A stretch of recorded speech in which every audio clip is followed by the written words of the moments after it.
I want you to picture two people. Let's call them David and Sarah. Both are 32 years old. Both live in the same major city, fighting the same traffic, and buying their groceries from the exact same stores. Both went to good universities, did everything society told them to do, and both work in the exact same highly competitive industry. And just last month, both of them hit a massive career milestone that most people only dream about. They both landed major promotions, bumping their salaries to exactly $150,000 a year. To 99% of the world, David and Sarah have made it. They are the definition of successful. They have won the financial game that the rest of us are desperately trying to play. But if we peel back the curtain and look at the actual, mathematical reality of their lives, a very different picture emerges. Look at David. David drives a brand new, $65,000 luxury SUV. It smells like premium leather, it has screens everywhere, and the dealership practically rolled out a red carpet when he signed the paperwork. He just moved out of his perfectly fine apartment and signed a lease on a stunning, high-rise condo downtown with floor-to-ceiling windows and a rooftop pool. He wears clothes without logos that somehow cost $300 a shirt, and his watch costs more than some people make in a month. He looks like a millionaire. But here is the terrifying reality. If David loses his job on a Tuesday, by the following Friday, his entire life collapses. He is completely financially ruined. He has exactly $1,400 in his checking account. He is carrying $12,000 in credit card debt that he plans to pay off next month, but never quite does. And beneath the tailored shirts and the luxury car, he has a permanent, suffocating knot in his stomach. He is drowning, but he is doing it in a very expensive pool. Now look at Sarah. Sarah drives a 7-year-old Honda Civic with a slight dent in the rear bumper. She lives in a comfortable but completely unremarkable 2-bedroom apartment in a quiet, slightly older neighborhood. She packs her lunch in Tupperware 4 days a week and makes her coffee at home. She doesn't look like a millionaire. In fact, she looks completely average. But Sarah has $80,000 sitting in a high-yield savings account earning 5%. She has $250,000 quietly compounding in a broad market index fund. She has zero consumer debt, and most importantly, she sleeps 8 unbroken hours every single night. David and Sarah make the exact same amount of money. Every 2 weeks, the exact same direct deposit hits their checking accounts. Yet one of them is trapped in a glamorous, high-stress nightmare, running on a treadmill that keeps moving faster, and the other is quietly, methodically buying her permanent freedom. Society feeds us a very simple, very dangerous mathematical lie. Since you were a child, you have been programmed with one core financial belief: the cure to all your money problems is simply making more money. We are taught that if we can just hustle harder, get that advanced degree, secure that promotion, or finally break that magical 6-figure mark, the financial stress will magically evaporate. We believe that wealth is an income problem. We think if I just made 20 grand more a year, I'd finally be able to breathe. But it doesn't work that way. In fact, for a massive portion of the population, making more money actually accelerates their path to going completely broke. There is a hidden, invisible system, a combination of our own evolutionary biology and modern corporate marketing, designed to absorb every single extra dollar you make before you even realize it is gone. It is not an accident that over 50% of people making 6 figures are living paycheck to paycheck. It is not because they are stupid. It is a predictable, deeply ingrained psychological trap. Today, I am going to show you exactly how this invisible trap works. I am going to reveal the specific psychological glitches in your brain that practically force you to spend your raises against your own will. And most importantly, I am going to give you the specific behavioral frameworks you need to break this cycle, hack your own psychology, and actually keep the wealth you are trading your life force to build. The first rule of the trap is understanding the baseline shift. I want you to think back to your very first real job. Maybe you were making $30,000 or $40,000 a year. At the time, going to a nice sit-down restaurant felt like an incredible luxury. It was an event. Fast forward to today. You make significantly more money, but going out to a restaurant no longer feels like a luxury, does it? It just feels like a basic necessity. A standard Tuesday night when you are too tired to cook. This is a psychological phenomenon known as hedonic adaptation, or the hedonic treadmill. It is the human tendency to return to a relatively stable level of happiness despite major positive or negative events or life changes. Evolutionarily, this kept us striving for more, which was great for survival in the wilderness, but it is absolute poison for your bank account. As a person makes more money, their expectations and desires rise in exact tandem with their income. The goalpost never stops moving. Here is the brutal, unforgiving math of the baseline shift. Let's say you work incredibly hard and earn a $20,000 raise. After taxes, that is roughly an extra $1,250 a month in your pocket. Your brain immediately floods with dopamine. It says, "I'm rich now. I deserve an upgrade." So, you trade in your reliable car and upgrade your lease for an extra $400 a month. You decide your old apartment is too small, so you move to a place with an in-unit washer and dryer and a gym, which costs an extra $500 a month. You start buying organic groceries, nicer wine, and taking more expensive weekend trips, easily absorbing the last $350. Just like that massive $20,000 raise is completely gone, vaporized into thin air. You are making way more money, you are likely carrying way more stress and responsibility at work, but you are saving the exact same amount you were before, zero. You just built a more expensive cage. But what if you didn't shift the baseline? What if you fought back against your own biology?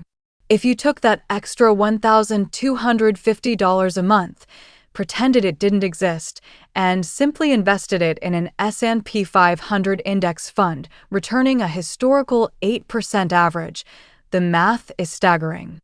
In 10 years, that single raise would turn into over $229,000. In 20 years, it's over $730,000. In 30 years, that one decision to not upgrade your lifestyle is worth $1.8 million. David gets a raise and immediately calculates how much monthly payment he can afford for a new car. He rewards his hard work by permanently increasing his baseline cost of existing. He is constantly operating at the absolute limit of his income. Sarah gets a raise and pretends it never happened. She sets up an automatic, recurring transfer so that the extra $1,250 goes straight to her brokerage account the morning she gets paid, before she even wakes up. Her lifestyle stays identical. She doesn't feel any deprivation because nothing changed. But in the background, her net worth is skyrocketing. The second way high earners go broke is through peer anchoring and status anxiety. You have probably heard the personal development cliché that you are the average of the 5 people you spend the most time with. Well, let me give you the financial version. Your bank account is the average of the 5 wallets you surround yourself with. Behaviorally, human beings are tribal animals. For thousands of years, our survival depended entirely on the group. Being outcast from the tribe meant literal, physical death. So our brains are hardwired with an intense, subconscious drive to mimic the behavior of the people around us to ensure we fit in. This is called social proof. We look to our peers to define what is normal. When you start making $150,000, something subtle happens. You usually start hanging out with other people making $150,000. You move to a nicer zip code. You join a nicer gym. And slowly, your perception of reality warps. If your coworkers all go out for $20 salads every single day at 12:30 p.m., your brain categorizes a $20 salad not as an absurd luxury for a pile of lettuce, but as the cultural standard required to maintain your status in the tribe. If all your neighbors have manicured lawns cared for by landscaping companies, Mowing your own lawn starts to feel like a sign of failure. Let's look at the math of keeping up. Let's just take the lunch example. A $20 daily lunch with coworkers versus a $4 meal prep at home is a $16 difference a day. That is $80 a week, or roughly $4,000 a year. If you invest that $4,000 annually over a 25-year career, that primal desire to fit in at lunch literally costs you over $300,000 in future wealth. And that is just lunch. Add in the pressure to buy a house in the right school district, drive the right brand of car, and take the right vacations for Instagram, and the financial bleeding becomes catastrophic. We are bankrupting ourselves to impress people who are secretly bankrupting themselves to impress us. David feels intense, burning anxiety when his coworkers invite him to the expensive steakhouse for a Tuesday dinner. He goes, orders drinks he doesn't want, splits the $300 bill, and puts it on a credit card carrying a 22% interest rate because he is terrified of looking poor to people he doesn't even really like. Sarah understands that true wealth is invisible. She understands that the person in the sweatpants might be the millionaire, and the guy in the Gucci belt is usually one missed paycheck away from eviction. She happily eats her prepped food in the break room. When invited out to something she doesn't actually value, she confidently says, "Not today.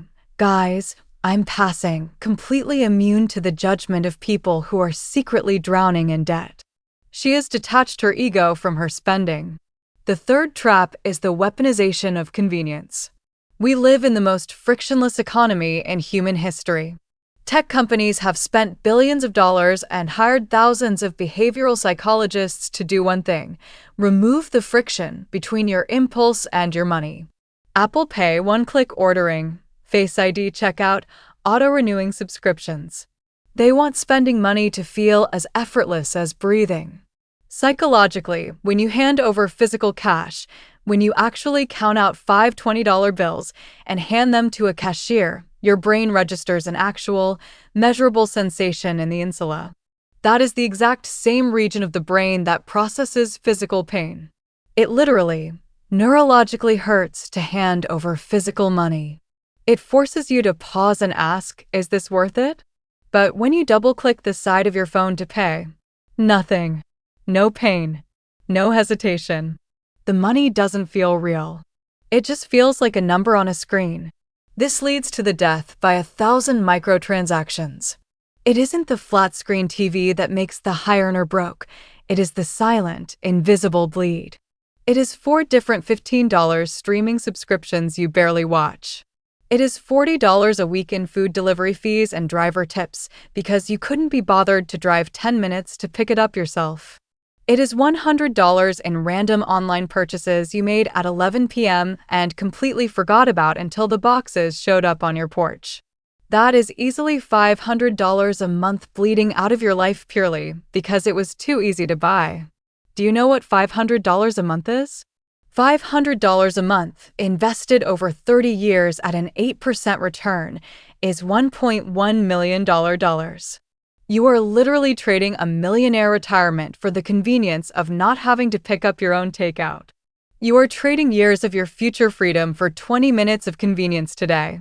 David has his credit card saved on every app, browser, and device he owns. He has Amazon Prime, Uber Eats, DoorDash, all set up for instant checkout. When he feels a slight, fleeting urge for a new gadget or a specific meal, it is purchased and arriving tomorrow before his logical brain can even process the decision. He is a passive victim of his own impulses. Sarah introduces artificial friction into her life. She purposefully makes it annoying to spend money. She deletes her saved cards from her phone and her internet browser.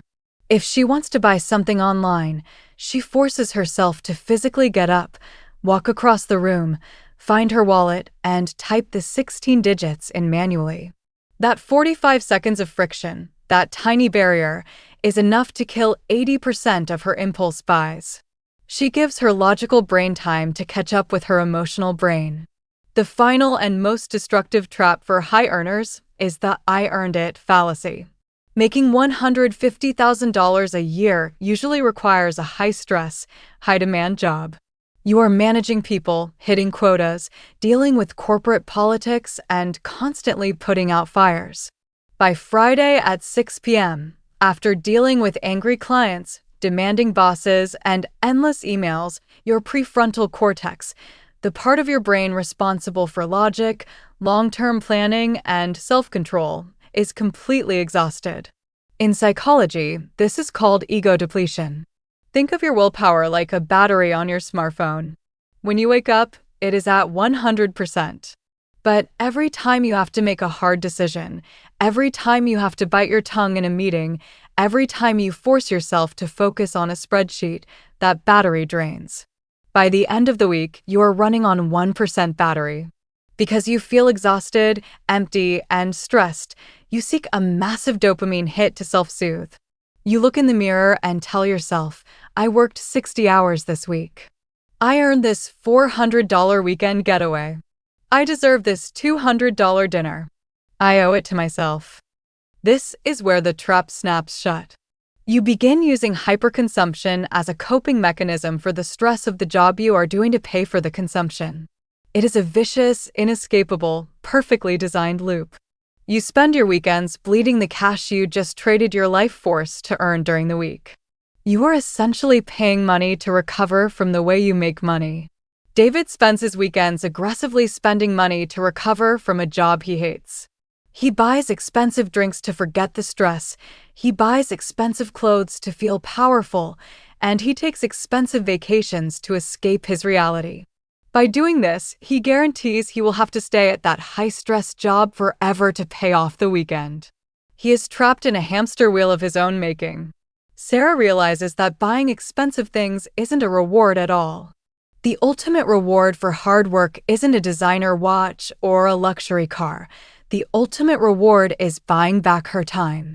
She fiercely protects her money because she knows every dollar saved is a step closer to never having to answer to a boss again. She doesn't need to spend money to escape her life because she is using her money to build a life she doesn't need to escape from. You do not need to overhaul your entire life today. You do not need to sell your car tomorrow or start eating rice and beans. You just need to break the illusion. You need to wake up and see the matrix of consumerism for what it really is. Here is exactly what I want you to do within the next 48 hours. I don't care how busy you are, find 2 minutes. Sit down, open your banking app on your phone, and look at your last 30 days of transactions. Do not judge yourself, just observe. I want you to find just 3 recurring expenses, pointless subscriptions, delivery convenience fees, or impulsive habits that you bought on total autopilot. Add up what they cost you per month, multiply it by 12, and look at that annual number. Just stare at it. Look at how many hours of your working life you traded for things you don't even care about. Let the reality of that number sink in. Because once you see the invisible bleed, you can't unsee it. Once you realize that your money is your time, you will stop giving it away to corporations so easily. Listen to me very closely. The next 10 years of your life are going to pass anyway. The time is going to vanish whether you want it to or not. You can reach the end of that decade with a garage full of depreciating, plastic junk, a closet full of clothes you don't wear, a nice car that you are sick of driving, and the exact same suffocating financial panic keeping you awake at 3 a.m. Or you can reach the end of that decade with complete and total autonomy. With a portfolio that pays your rent while you sleep. With the power to walk away from toxic situations, bad bosses, and awful clients because you don't actually need the paycheck. The money is already coming into your hands. The wealth is already flowing through your bank account. What it builds, a heavier cage of golden handcuffs or the unbreakable foundation of your absolute freedom, depends entirely on the choice you make tomorrow morning. Choose the freedom.